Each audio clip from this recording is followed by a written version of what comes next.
तो आज के क्लास में हम लोग संस्कृत व्याकरण का जो अनुच्छेद लेखन डेली बाय डेली पढ़ रहे हैं उसका पार्ट 3 आज की क्लास में हम लोग पढ़ने वाले हैं, जिसका नाम है परोपकार। क्या नाम है जी? परोपकार। परोपकार दो शब्दों से मिलकर बना हुआ है। पर यानी कि दूसरा, और उपकार यानी कि दूसरे पर उपकार करना, एहसान करना, किसी के काम आ जाना ही क्या कहलाता है? परोपकार कहलाता है। तो ये हमारा बहुत ही शानदार टॉपिक है परोपकार, जिस पर कई बार अनुच्छेद यानी निबंध पूछे जा चुके हैं संस्कृत में। तो इसको आप लोग बढ़िया से तैयार करेंगे। तो चलिए आज का क्लास शुरू करते हैं, और जिनको भी जहां दिक्कत होगा वो लोग कमेंट कर सकते हैं, और सभी लोग वीडियो को लाइक कर देंगे। तो चलिए शुरू करते हैं आज का क्लास। आज का हमारा क्लास है परेशान उपकाराय कृतम। यहां पे लिखा गया है परेशान। परेशान यानी पर एसाम, यानी दूसरे पर, उपकाराय उपकार करना, कृतम कर्म उपकार कथ्यते। अगर हम किसी दूसरे के काम आ जाएं, हम किसी दूसरे व्यक्ति का काम कर दें, वही क्या कहलाता है? उपकार कहलाता है। आप अपनी क्षमता अनुसार किसी का भी कुछ हेल्प कर देते हैं, तो आपने उस पर क्या कर दिया? उपकार कर दिया। क्या कर दिया? उपकार कर दिया। ठीक है। अस्मिन जगति सर्वे जना स्वकीयम सुखम वांछन्ति। मतलब कि आज जगत में, संसार में सभी लोग सुखी हों, मतलब कि सबके सुख की कामना करना, सबकी भलाई के बारे में सोचना ही परोपकार है। मतलब कि सब मिला के बात यही है, किसी के बारे में गलत मत सोचना। ऐसा कोई काम नहीं करना जिसमें आपके चलते किसी को नुकसान हो जाए। यही क्या कहलाता है? परोपकार है। अस्मिन एव जगति एव विद्या अपि जना संति।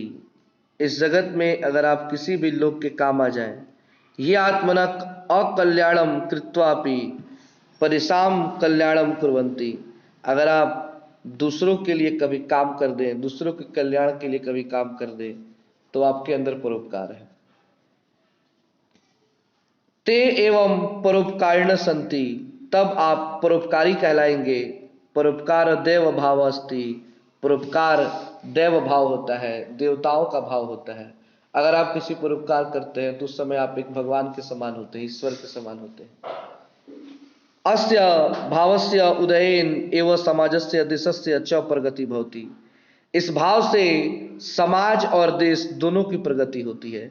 यानी हर व्यक्ति अगर उपकारी बन जाए, दूसरों पर उपकार करना शुरू कर दे, तो देश दुनिया से सारे कष्ट ही दूर हो जाएंगे।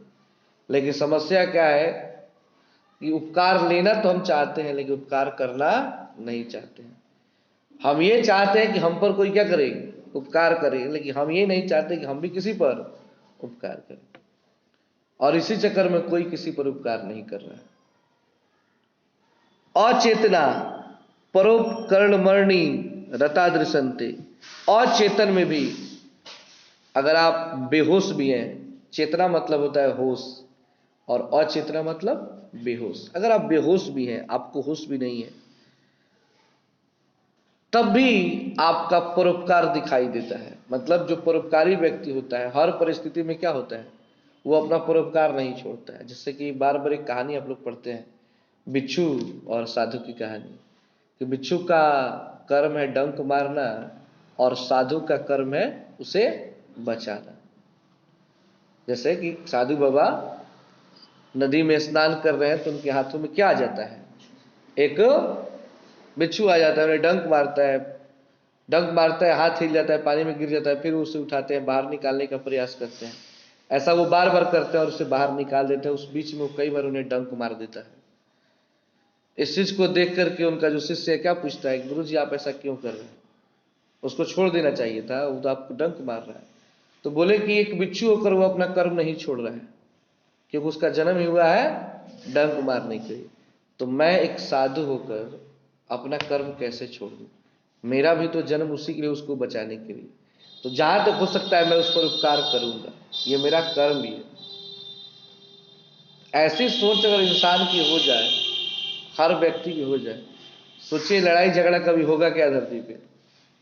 लेकिन दुख की बात यही, कोई ऐसा सोचता नहीं है। हर कोई आगे जाने में लगा हुआ है।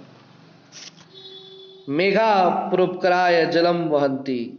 मेघ जो होता है यानी कि जो बादल होता है, वो जल हमें देता है किसके लिए? परोपकार के लिए। वो हम पर क्या करता है? परोपकार करता है। हम बादल का जल, मतलब जो बादल से पानी बरसता है, उसके जल का प्रयोग करते हैं ना। तो फिर उस जल का प्रयोग किस चीज के लिए करते हैं जी? किसके लिए होता है? हमारे लिए होता है ना। क्या मेघ बादल से पानी गिराता है अपने लिए? वो हमारे लिए गिराता है। तो वो हम पर क्या कर रहा है? परोपकार। परोपकार का अर्थ क्या हुआ?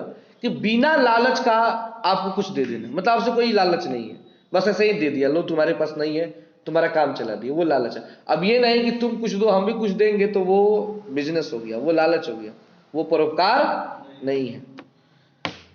नद अपि स्वयं जलम न स्वयं पिबंती। नदियां भी अपना जल स्वयं नहीं पीती हैं। वृक्षा परोपकाराय। वृक्ष भी परोपकार के लिए ही एवं फल न ददती। फल देते हैं। वृक्ष में फल किस चीज के लिए देते हैं? परोपकार के लिए। क्योंकि कोई वृक्ष अपना फल नहीं खाता है और नदी अपना जल नहीं पीती है। एवं ही सज्जना परोपकाराय ये जीवनम धारयंती। और सज्जन पुरुष भी अपना जीवन परोपकार के लिए धारण करते हैं। यानी जो अच्छे लोग होते हैं उनका भी जो जीवन होता है वो किसके लिए होता है? परोपकार के लिए। किसके लिए? परोपकार के लिए होता है। यहां पे एक श्लोक कहा गया है, आत्मार्थम जीवन लोके अस्मि। अपने लिए इस संसार में को न जीवती मानव। कौन ऐसा है जो नहीं जीता है? दुनिया में तो हर कोई किसके लिए जी रहा है जी? अपने लिए ही ना जीता है। परम परोपकार्थम यो जीवती स जीवती। लेकिन जो परोपकार के लिए जिंदा हो, जो दूसरों के लिए जिंदा हो, असली मायने में वही जीवित है, बाकी सभी मरे हुए। ऐसे श्लोक में कहा गया है कि जो दूसरों के लिए जीता है वही जिंदा है, बाकी सभी किसके समान है? मरे हुए के समान है, अगर आप दूसरे पर उपकार नहीं करते हैं तो। इसलिए आप उपकारी बनिए और हमारे जैसे गरीब व्यक्ति पर ध्यान दीजिए। जहां तक हो सके दान कीजिए, दान पेटी में डालिए और उपकार कमाइए, अगले कई बरस तक चलेगा। ठीक है, तो आज का क्लास समाप्त होता है।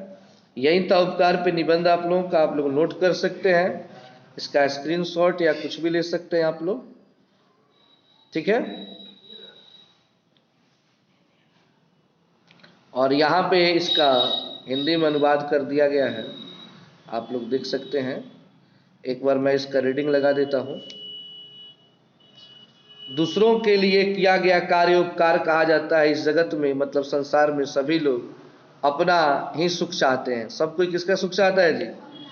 अपना ही सुख चाहते हैं। इस जगत में ऐसा भी व्यक्ति है जो अपनी हानि करके भी दूसरों का कल्याण करते हैं, यही क्या कहलाते हैं? परोपकारी हैं। परोपकार देव भाव है। इस भाव उदय से समाज और देश का प्रगति होता है। अचेतन भी परोपकार में लीन देखा जाता है। मेघ परोपकार के लिए ही जल ढोता है। नदी भी अपना जल स्वयं नहीं पीती है। वृक्ष भी परोपकार के लिए फल देता है। और इसी तरह सज्जन लोग दूसरे के लिए, दूसरों के उपकार के लिए जीवन धारण करते हैं। तो क्या आप लोग सज्जन व्यक्ति नहीं है? आप लोग सज्जन है कि दुर्जन है? तो सज्जन है तो आप लोग दान कीजिए हमारे जैसे व्यक्ति को। इस जीव लोक में स्वयं के लिए कौन नहीं जीता, परंतु जो परोपकार के लिए जीता है वही सच्चा जीना है। खैर, मजाक हो रहा था, बात अलग है। आप लोग अच्छे से इसको तैयार कर लीजिए और फिर मिलते हैं एक नए टॉपिक के साथ पार्ट 4 में, अगले टॉपिक में। और देखते हैं कि अगला आप लोगों का जो टॉपिक है वो क्या है। पीछे आप लोगों का पार्ट 1 पार्ट 2 अपलोड कर दिया गया है।